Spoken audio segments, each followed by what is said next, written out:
Olá, seja muito bem-vindo ao estudo do livro Contra a Cultura, do David Platt. Sou o pastor Jorge Alberto e vou conduzir você nesse estudo do capítulo 4. As demais ministrações podem ser vistas aqui no canal, capítulo 1, 2 e 3, que foram previamente estudados juntamente à JUBRAC, da Igreja do Brasil para Cristo, do Presidente Médici. Então hoje nós trabalharemos o tema o Evangelho, os órfãos e as viúvas. Vamos tocar um pouquinho sobre esse assunto e espero que você fique com a gente do início ao fim dessa ministração. Bom, Deus usou a infertilidade da esposa do David Platt, que se chama Heather, para abrir os seus olhos para uma crise que é mundial. Essa crise que é em relação aos órfãos no mundo inteiro. De fato, é uma crise. Cerca de 153 milhões de crianças são órfãs no mundo. Talvez você não soubesse desse dado, talvez você não conhecesse essa realidade. Isso quer dizer que pelo menos um dos pais dessas crianças já faleceu. Desses 153 milhões, 18 milhões de crianças perderam os dois pais. Veja que a realidade é bem dura, bem cruel. Contudo, não estão incluídos nesse número aquelas crianças que estão efetivamente órfãs e que moram em instituições, orfanatos, ou mesmo que estão nas ruas.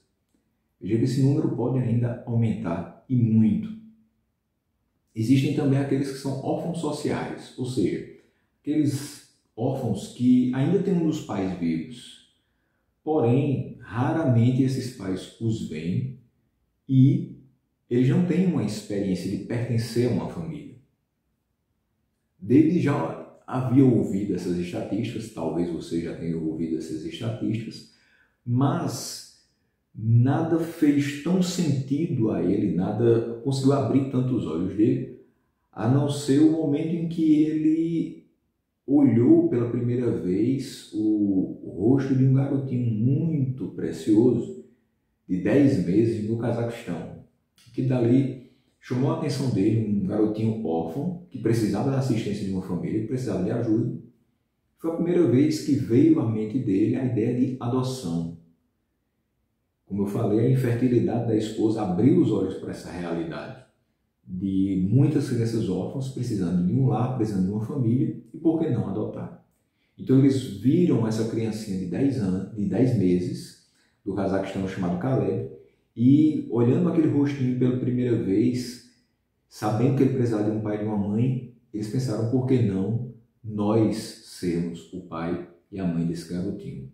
Então entraram com o processo de adoção e nesse momento eles foram apresentados ao seu primeiro filho adotivo. Interessante que ele chama a atenção da gente para o fato de que é muito mais fácil, né, esquecer dos órfãos quando nós não vemos os seus rostos. E é mais fácil ignorá-los quando nós não sabemos os nomes deles. Mais fácil negligenciá-los quando não pegamos no colo. A partir do momento que eles viram aquele garoto, conheceram sua história, pegaram ele no colo, quando eles fizeram tudo isso, também tudo mudou na mente deles. Então, logo que Deus deu o primeiro filho adotivo a Heather e David Platt, ele surpreendeu esse casal com um segundo filho, agora biológico. Cerca de 2 semanas depois que eles voltaram com Caleb do Cazaquistão, nos seus braços, então Heather engravidou e 9 meses depois o Joshua veio a essa terra. Deus sem dúvida tinha algo mais glorioso em mente quando usou essa dificuldade de concepção da Heather para que eles enxergassem como uma possibilidade de adoção. Eles dificilmente iriam ao noroeste do Cazaquistão para adotar uma criança que não tinha nem pai nem mãe. Contudo, mesmo sabendo que eles agora podiam conceber, Heather e David queriam adotar novamente. Deus havia aberto os seus olhos às necessidades dos órfãos. E um processo de adoção que começou com um desejo de preencher um vazio eles não eram ainda pais, biologicamente falando, agora se tornou um desejo de refletir uma realidade que havia no coração de Deus. Quando nós lemos a Bíblia, meus irmãos, nós observamos inúmeras vezes a paixão que Deus tem por demonstrar o seu poder e o seu amor pela vida do órfão. Mas não somente o órfão, também a viúva. Esse capítulo trata dessas duas classes de pessoas, dessas duas realidades diferentes de pessoas no mundo. Textos como Deuteronômio 10, do 17 ao 18, o Salmo 68, versículo 5 e Isaías 1,17 tratam muito dessas questões. Eu gostaria que a gente pudesse, nesse momento, ler esses 3 textos inicialmente no nosso estudo. O primeiro deles, Deuteronômio 10, 17 e 18. Abra sua Bíblia e acompanhe comigo a leitura desses 2 versículos. Deuteronômio 10, 17 e 18 nos diz exatamente o seguinte: Pois o Senhor, o seu Deus, é o Deus dos deuses e o soberano dos soberanos, o grande Deus, poderoso e temível, que não age com parcialidade nem aceita suborno. Ele defende a causa do órfão e da viúva e ama o estrangeiro, dando-lhe alimento e roupa. Veja aí a colocação a respeito de Deus como defendendo a causa do órfão e da viúva. Mas vamos à frente no texto do Salmo 68, versículo 5. Lá para o texto do livro dos Salmos, 68, versículo 5. E ele nos diz exatamente o seguinte: Pai para os órfãos e defensor das viúvas é Deus em sua santa habitação. Veja, há muitas crianças, lemos aqui 153 milhões, que não têm um dos pais. Pense naqueles que não têm a figura masculina dentro de casa. Ainda assim, eles têm um pai, pai dos órfãos, o Pai celestial. Essa é uma realidade que acalenta o coração daquele que crê em Deus e daquele que foi salvo pela graça mediante a fé em Jesus Cristo. E o outro texto que nós temos é Isaías 1, versículo 17, que nos traz exatamente o seguinte: Aprendam a fazer o bem, busquem a justiça, acabem com a opressão, lutem pelos direitos do órfão e defendam a causa da viúva. Não é somente um Deus que defende a causa do órfão e defende a causa da viúva, mas também nos impele a fazer o mesmo. Fazer o bem, buscar a justiça, acabar com a opressão e lutar pelos direitos do órfão e também da viúva. Quando nós lemos esses versículos, nós observamos imediatamente que o coração de Deus não é justo apenas com os órfãos, mas também é com as viúvas. Por exemplo, outro texto que nós vamos ler é Tiago 1, versículo 27, lá para o Novo Testamento. Carta de Tiago, capítulo 1, versículo 27, que ele nos diz o seguinte: a religião que Deus, o nosso Pai, aceita como pura e imaculada é esta: cuidar dos órfãos e das viúvas em suas dificuldades e não se deixar corromper pelo mundo.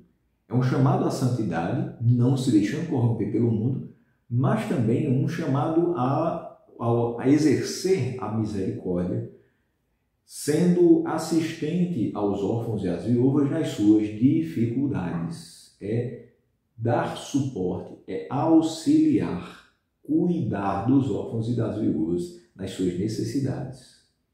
Não adianta ser religioso, mas colocar essa religião em prática, cuidando dessas pessoas, sendo presente na vida dessas pessoas e auxiliando-as nas suas dificuldades.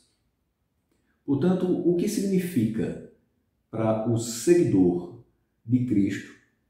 O que isso significa? Esse número tão grande que a gente viu aí, 153 milhões de órfãos. O que significa para o seguidor de Cristo?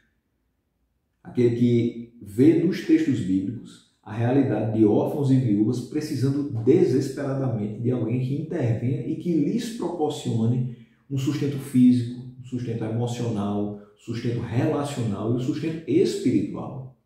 Nós observamos a vida dessas pessoas, nós temos contato com algumas delas, Sabemos que a verdadeira religião, de acordo com Deus, consiste em amar pessoas assim, de dar a elas não somente um sustento físico, garantir a elas uma alimentação saudável, garantir a elas a possibilidade de uma alimentação, também a possibilidade de serem tratadas nas suas emoções, de nos relacionarmos com elas, de ter também uma questão do alimento espiritual, para que elas não simplesmente sejam pessoas que comem bem, se relacionam bem, mas não sabem quem é Deus. Nós precisamos alimentá-las também espiritualmente, é uma responsabilidade da igreja.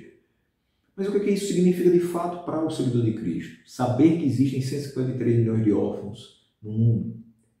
O que nós devemos fazer num mundo com 245 milhões de viúvas, sendo que 115 milhões delas vivem na pobreza, sofrem isolamento social, passam privação econômica por terem perdido seus maridos.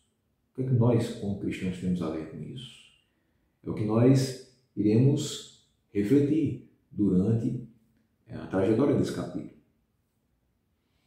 Nós seguimos no capítulo 4, tratando agora de um resumo do livro de Ruth.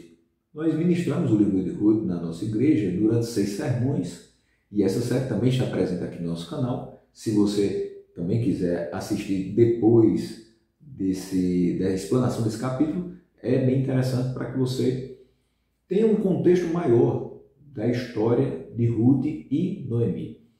Mas eu quero tratar com vocês rapidamente aqui, fazer um resumo do que esse livro nos traz, na realidade da viúva, principalmente.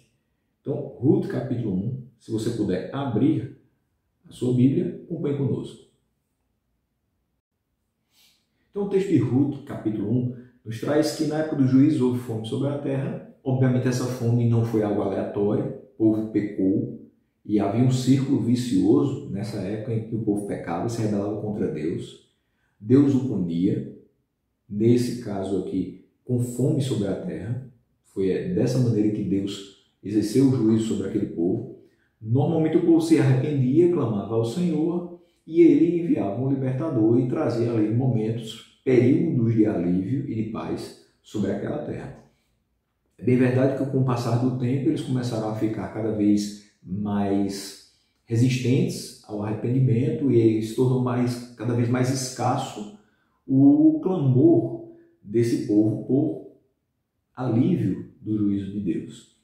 Houve fome naquela terra e um homem de Belém de Judá chamado Elimeleque, se preocupando com o sustento de sua família, viu que Belém, a casa do pão, não tinha mais pão e pegou os seus e decidiu tomar um caminho diferente, pegar um atalho e sair daquela terra em busca de alimentação, em busca de sustentação. E aí, Elimeleque, sua mulher Noemi, seus 2 filhos Malom e Quilion foram até os campos de Moabe e passaram por lá um bom tempo. Inicialmente tudo dando certo, inicialmente eles podendo se alimentar bem, não passando privações, porém Elimeleque morreu. Quando Elimeleque morre, a Noemi se torna uma viúva. Mas ela tinha 2 filhos, e esses 2 filhos, por mais que fossem órfãos de pai, ainda deveriam trabalhar pelo sustento não só deles, mas também de sua mãe, que agora era uma viúva. Noemi tinha ainda como se sustentar. E esses 2 filhos casaram com moabitas, uma chamada Orfa e outra chamada Ruth. Após quase 10 anos, esses 2 filhos morreram. Eles não geraram descendência, Noemi agora é viúva e tem também outras 2 viúvas juntamente com ela. Essa é a primeira consequência de uma decisão mal tomada por Elimeleque. Ele morre, seus 2 filhos morrem, Noemi fica viúva, juntamente agora com 2 noras igualmente viúvas. Noemi sabe depois, lá em Moabe, que tudo está voltando ao normal, depois desses quase 10 anos. Na casa do pão está havendo pão e Moabe agora está tendo crise de escassez de alimentos. E ela parte de volta para a sua terra e as 2 noras querem ir junto. Só que ela tenta convencer essas noras de que elas não voltem junto com ela. Orfa, de fato, volta para os seus parentes, volta para a sua família, para os seus deuses, fica na sua terra, mas Ruth promete ficar junto com ela para onde ela for. No versículo 16 desse primeiro capítulo, ela diz: não insistas comigo que te deixe e que não mais te acompanhe. Aonde fores, irei, onde ficares, ficarei. Continuando a fala de Ruth, ela diz: o teu povo será o meu povo e o teu Deus será o meu Deus. Onde morreres, morrerei, e ali serei sepultada. Que o Senhor me castigue com todo rigor, se outra coisa que não a morte me separar de ti. Noemi viu que Ruth estava muito decidida, essa declaração, por mais que inicialmente não tenha trazido nenhum impacto para ela, mas ela percebe, Ruth está obstinada a voltar para Belém de Judá, juntamente com sua sogra. Só que perceba uma coisa, são agora duas pessoas voltando sem perspectiva nenhuma, porque são duas viúvas, sem trabalho fixo e sem sustento, sem alimentação. Ruth então decide ir trabalhar para garantir o seu sustento e o da sua sogra. E ela vai até as plantações de Boaz. Nos campos de Moabe não havia alimentação. Nos campos de Boaz, o Senhor leva Ruth a trabalhar. Boaz fica sabendo quem é Ruth, pergunta aos seus trabalhadores, busca não somente permitir que ela ali rebusque as espigas, como é permitido para pobres e estrangeiros viúvas nos campos, recolherem aquelas espigas, vão caindo durante a colheita do trigo da cevada. E não somente ele permite, mas também coloca ela junto com os seus trabalhadores, junto com as outras pessoas que estão fazendo também aquela colheita, para que ela também se beneficie daquilo que vai sendo sobrado, daquela atividade de rebuscar as espigas. Ele também dá ordens aos seus trabalhadores que deixem cair a propósito algumas espigas a mais para que ela tenha sustento não somente para si, mas também para a sua sogra. E nesse momento a gente percebe a providência de Deus na vida daquelas duas viúvas. Quando Ruth, no finalzinho do capítulo 2, chega para falar com Noemi a respeito de em que local ela tinha feito aquele seu primeiro trabalho, Noemi ficou muito satisfeita em saber que o dono das terras é Boaz. E Boaz é um seu possível, um provável resgatador.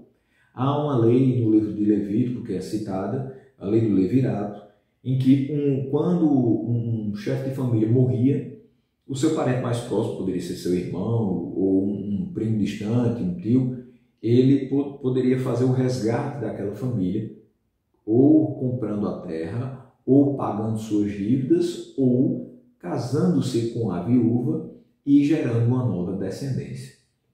De fato, Boaz é essa pessoa, é um parente próximo, não o mais próximo, mas é um parente próximo e é um sinal de esperança que Deus manda, um sinal de graça na vida delas, que Deus manda para que elas possam entender que há vida pós necessidades nos campos de Moabe. E de fato, no capítulo 3, a gente percebe ali um plano arquitetado por Noemi para que Ruth se chegue próxima a Boaz e que ele ali possa entender que a ideia de Ruth é estar com ele, dar-se em casamento a ele e, se fosse sim da vontade dele, resgatá-la, havia ali toda a abertura para que eles, de fato, não somente ele pudesse resgatá-la, mas ele também contraísse núpcias com ela e, casando-se, tivesse também a sua descendência garantida. O nome de Elimeleque, através do encontro de Ruth e Boaz, seria perpetuado. Não somente o de Elimeleque, o clã como um todo de Elimeleque, mas o nome também do seu esposo que havia falecido. Há uma pessoa mais próxima, um parente mais próximo do que Boaz, e Boaz diz de forma resoluta que vai resolver a situação nos portais da cidade, onde normalmente era resolvida as pendências judiciais, as questões mais sérias que envolviam partilha de bens, venda de propriedades, resgate nesse sentido do levirato, e ele reúne ali os anciãos e ele diz, olha, se ele não exercer, esse parente mais próximo, se ele não exercer o direito de resgatador, eu assim o farei. É conversado com esse homem, nós não sabemos o nome dele, né? E ele fica um pouco interessado no início em ser dono de uma terra, a terra que Noemi tinha. Porém, quando ele fica sabendo que além da terra ele precisaria resgatar Ruth, então junto com a terra iria também a viúva, ele dá dois passos atrás e diz: exerça o direito você. Boaz, de fato, no capítulo 4, exerce esse resgate de Ruth, consequentemente de Noemi, casa-se com Ruth e desse casamento o Senhor concede que a Ruth conceba um filho chamado Obed. Obed vem a ser o pai de Jessé, Jessé vem a ser o pai de Davi, e dessa linhagem que não foi quebrada por conta do resgate de Boaz a Ruth, nós temos lá em Mateus, no primeiro capítulo, a percepção de que vem a linhagem de Cristo.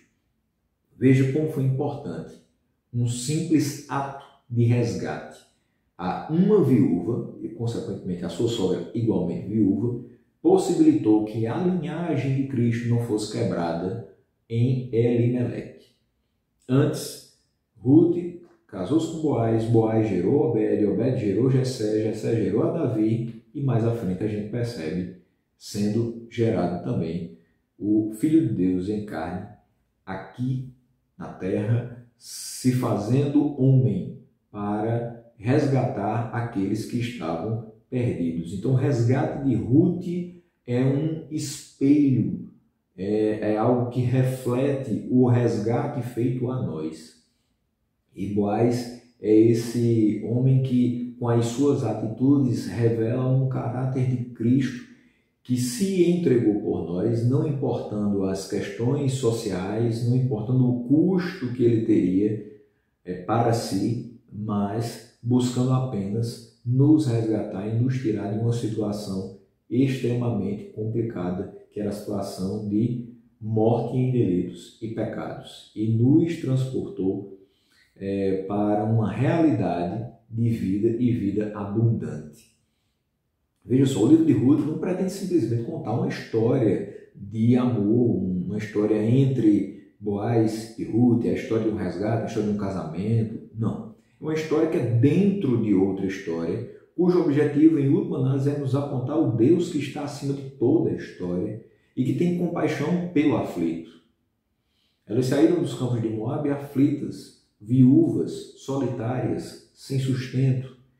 E aqui nós temos um plano misericordioso de Deus de suprir as necessidades de homens e mulheres que puseram a sua fé nele. Então nós temos uma família de Deus que, por vezes, por conta de situações como a morte de um esposo, a perda de um pai, a perda de uma mãe, venha passar necessidades. Mas esses que fazem parte da família de Deus são supridos pela maior família que se junta, uma rede de apoio, para que essas pessoas experimentem ali de forma muito prática o auxílio, o sustento e digamos assim, o caráter providente de Deus sendo colocado em ação através das nossas vidas. Então, quando nós observamos o livro de Ruth, é aí que nós entramos na história. É claro que nós não estamos naquela época dos juízes, séculos antes da vinda de Cristo, mas isso não significa que nós não devemos nos sentir compelidos a refletir o caráter de Deus na nossa cultura hoje. Nós continuamos sendo esse povo de Deus que é chamado a auxiliar o órfão e a viúva, que é chamado a mostrar a essas pessoas o apoio, o amor, o carinho, o cuidado de Deus de forma muito prática, através desses instrumentos falhos e humanos que somos nós. Pois uma cultura que é cada vez mais resistente a auxiliar o órfão e a viúva, como é a nossa, que vê eles como um peso, né? Nós temos inúmeras oportunidades à nossa volta de sermos contraculturais, sendo generosos, semelhante a Boaz, que foi generoso com Ruth e foi generoso também com Noemi. Há na nossa sociedade uma cultura de órfãos e viúvas. Quanto mais o David Platt juntava a sua igreja para se envolver em programas de acolhimento temporário de menores e na adoção, mesmo que já de crianças já com uma certa idade, né? Não somente os pequenininhos, mas os maiores, o David Platt percebia que eles se davam conta de que os órfãos e as viúvas às vezes estavam sob o mesmo teto. O que é que eu quero dizer com isso? É perceber que às vezes quando aquelas crianças perdiam pai e mãe, eles iam morar com avós. E essas avós já tinham perdido os seus maridos.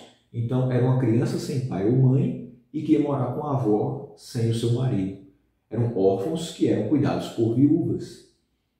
Isso ficou muito claro para eles. E, de fato, em mais de 60% dos lares da comunidade dele, ele percebeu que isso era uma realidade muito forte, muito presente. Além disso, a maior parte daquelas avós eram mulheres sozinhas, não somente por conta da morte do marido, mas também por conta do abandono e em razão do divórcio. As implicações disso são enormes para a igreja na cultura contemporânea. Nós não podemos fechar os olhos para essa realidade. Hoje, possivelmente mais do que em qualquer outra época da história, a igreja tem a oportunidade de se levantar e mostrar o amor de Deus. Não apenas às crianças e não apenas às mulheres cujos pais ou maridos morreram, mas também às crianças e mulheres cujos pais ou maridos desapareceram da vida delas, aqueles que foram abandonados, aqueles que, infelizmente, passaram pelo divórcio e aí ficaram sozinhas. Cristo nos leva a nos contrapor à cultura, cuidando dos órfãos e das viúvas, no momento em que pessoas importantes das suas vidas saem de cena. De fato, o pai dos órfãos e defensor das viúvas está chamando o seu povo para que tome conta dessas crianças e dessas mulheres como se fossem da sua própria família. No texto de Ruth, nós percebemos a figura do resgatador. Eu quero voltar um pouquinho nele para que a gente toque no assunto de características do resgate, características do resgatador. Primeiramente, ele precisava ter o direito de resgatar. Então, nesse ponto, o que nós percebemos? É feita a seguinte pergunta: o que é que impede, então, que mais igrejas se unam em esforços de peso em favor dos órfãos e das viúvas? O que é que impede um número maior de cristãos de contrariar essa maré cultural, de olhá-los como peso, de negligência, de abandono, que nós vemos nos lares do nosso país e do mundo todo? Certamente, essa obra não está restrita à igreja, não é só a igreja que tem que trabalhar por eles, mas a motivação que existe em pessoas que servem a Deus é muito maior do que aquelas que não servem. Por quê? Porque elas têm a percepção de textos como aquele que nós lemos no início. Basta pensar nos requisitos também de um resgatador e como eles encontram um paralelo nas razões pelas quais os que foram enxertados na família de Deus são compelidos a se importar com os órfãos e com as viúvas. Então, em primeiro lugar, um resgatador deve ter o direito de resgatar. Esse direito implica responsabilidade, uma vez que os ascendentes mais próximos, os parentes mais chegados, eram obrigados a cuidar dos parentes necessitados que estivessem por perto. Como falei, Boaz era aquele parente próximo que poderia ser um resgatador. Ele tinha o direito de resgatar, por lei. Só que no Novo Testamento, nós vamos bem além disso. Além disso, ele vai muito além do que simplesmente chamar o cristão a cuidar dos membros da sua família. Essa é uma grande responsabilidade que nós temos, é cuidar dos nossos. Mas temos que ir além. O amor cristão, que é expresso nas Escrituras, nos constrange a fazer mais do que isso. Ele nos chama a também cuidar, adotar uma família inteiramente nova, que está acima da nossa linhagem de sangue. Mas, além da questão do direito de resgatar, é necessário ter recursos para resgatar. A igreja não apenas tem o direito, a responsabilidade de ir além da linhagem familiar sanguínea para alcançar os que não têm família. Nós também temos os recursos para realizar essa obra. Então, essa realidade se manifesta na igreja quando nós vemos membros servindo os órfãos à sua volta. Enquanto alguns adotam crianças de uma comunidade ou de outros países, como foi o caso do David e da Heather, ou acolhem temporariamente no seu lar, também como um local de passagem, nós vemos outras pessoas também se levantarem não apenas em apoio a essas crianças, mas também as famílias que acolheram como filhos a essas crianças, seja como filhos adotivos ou como filhos temporários, ajudando, servindo de inúmeras maneiras. Então, não somente aqueles que adotam, que estão fazendo a obra de Deus, que estão colocando em prática o amor cristão, servindo ao Senhor dessa maneira. Mas existem outras estratégias, outras formas de servir, outras formas de auxiliar. É quando alguém auxilia essas famílias, por exemplo, providenciando o transporte de alguma dessas crianças até a escola, providenciando uma lição na escola dominical, falando de Deus para eles, auxiliando na formação espiritual deles, no crescimento em graça desses meninos. Então é importantíssimo que a gente não simplesmente olhe para aquelas pessoas que adotam, que abrigam temporariamente e digam, eles estão fazendo a obra de Deus. Eu posso também fazer a obra de Deus, auxiliando a eles, dando as mãos, formando aquela rede de apoio que vai ser tão necessária para que eles, de fato, possam dar o suporte de que aquelas crianças necessitam. A conclusão é que Deus está chamando todos os seus filhos a cuidar do órfão e da viúva de alguma maneira. Ninguém pode se eximir dessa responsabilidade de fazer alguma coisa. Sempre há algo a ser feito e você com certeza vai encontrar. Basta que você converse com esse casal que adotou a criança e pergunte o que é que eu posso fazer por vocês, como é que eu posso ajudar. É importantíssimo que a gente chegue junto de cada uma dessas pessoas. A despeito do que isso possa significar para cada um de nós, como pessoas cativadas pelo amor do Pai, nós somos constrangidos a mostrar o seu amor aos que nesta terra não têm família. Pense nisso, reflita sobre isso. O resgatador não somente tinha um direito, ele deveria ter também os recursos e também a determinação de resgatar. Isso nos leva à última exigência do resgatador do Antigo Testamento. Um resgatador podia ter o direito, podia ter os recursos, a responsabilidade e a capacidade de resgatar, mas também ele precisava ter a determinação de fazer alguma coisa para eles. Não adianta eu perceber a necessidade deles e ter direito de fazer alguma coisa, também ter recursos para fazer isso, mas eu também preciso me mover, ter iniciativa de fazer alguma coisa por eles. Que essa minha prática seja, de fato, algo decisivo, que eu não fique somente na teoria, mas que eu arregace as mangas e faça alguma coisa. Eu não fique no discurso, mas que eu possa auxiliá-los efetivamente. Lembre-se da história de Ruth. Essa história, na verdade, é a nossa história. Antes nós vivíamos obstinados em nosso pecado. Essa história deve nos motivar a ser determinados em fazer alguma coisa. Nós estávamos obstinados no nosso pecado. Nós andávamos pelo campo sem nada que atraísse o Senhor da Seara para nós. Na verdade, tudo depunha contra nós. Nós estávamos mortos em delitos e pecados, pecadores marginalizados, rebeldes, afastados de Deus, desesperadamente necessitados do seu favor. Contudo, Ele nos procurou como família dele, determinado a nos resgatar. Ele nos escolheu, Ele veio diretamente ao nosso encontro. Ele se tornou humano e derramou o seu sangue por nós. Que boa notícia, meus irmãos, o fato de que o Deus do universo deixou o seu trono para nos alcançar pela sua graça. Foi o seu amor que o levou a nos adotar como os seus filhos. E é esse amor que deve nos levar a fazer algo em relação aos órfãos e às viúvas. Não apenas Ele nos buscou como sua família, como também Ele nos salvou de todo mal. Ele nos atraiu para si, aconchegando-nos sob a sombra das suas asas, de modo que, mesmo quando as tempestades rugem à nossa volta e as dificuldades nos sobrevêm, Ele é o nosso refúgio e fortaleza, é um socorro bem presente na angústia, como diz o salmista no Salmo 46.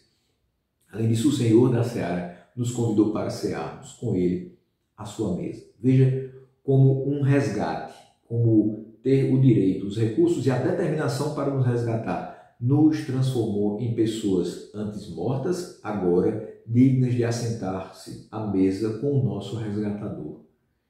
Isso é Evangelho.